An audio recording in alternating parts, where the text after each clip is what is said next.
Hey there!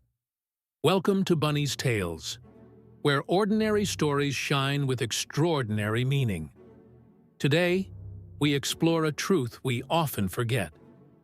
Nobody is perfect. Yet every flaw has a purpose. Let's discover why.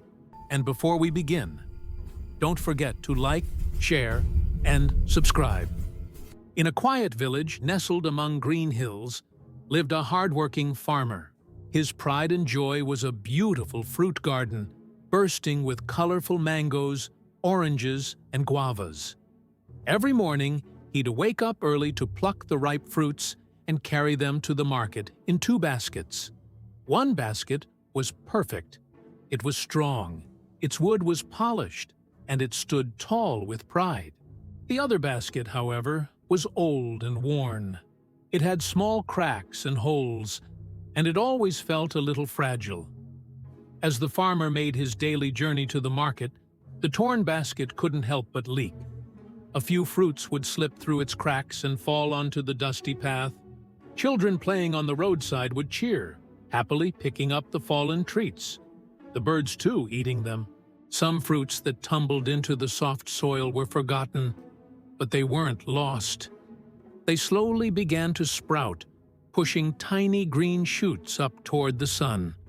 But the torn basket didn't see any of this. It only saw what it was losing. It was filled with shame.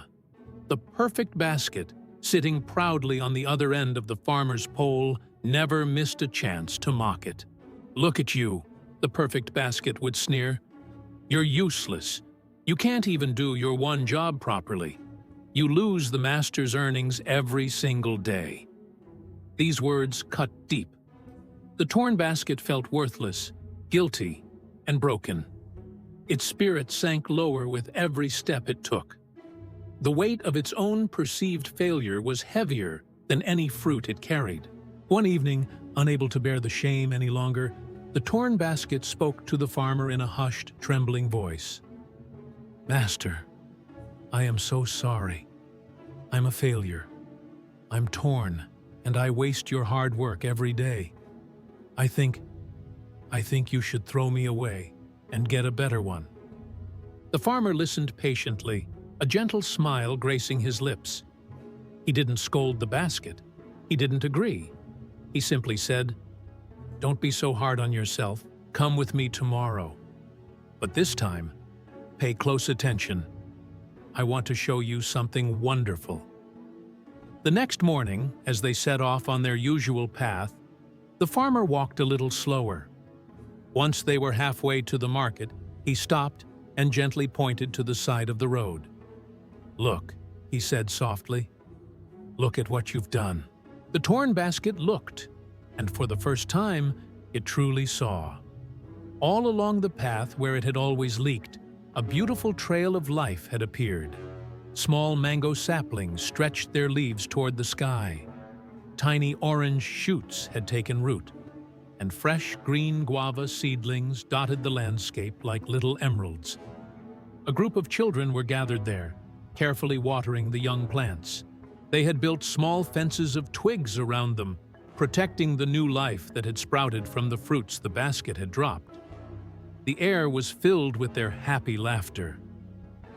"These plants grew because of you," the farmer continued, his voice full of warmth.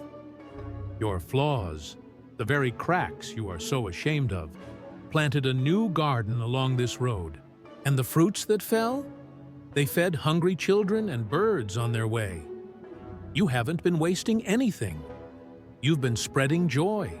The torn basket was speechless. It stared at the vibrant green trail it had unknowingly created. The taunts of the basket faded away. All the guilt it had carried for so long melted into a profound sense of purpose. Even the perfect basket, overhearing the farmer, remained silent, finally understanding that strength isn't the only measure of worth. The farmer smiled and patted the old basket. "Perfection isn't everything," he said. "Sometimes the most beautiful things in life, the most unexpected miracles, grow from our imperfections." From that day on, the torn basket walked with its head held high, not because it was strong or flawless, but because it finally understood its true value. It learned that its cracks weren't signs of weakness, but channels for goodness. Just like the torn basket, we all have flaws. We all have things we wish we could change about ourselves. But maybe those imperfections are not mistakes. Maybe they are what allow us to plant seeds of kindness, to feed hungry souls, and to create beauty in unexpected places. Your perceived weaknesses might just be your greatest strengths in disguise. And remember to embrace the beautiful, imperfect you. Thank you for watching Bunny's Tales. If this story resonated with you, please like, share, and subscribe for more inspiration.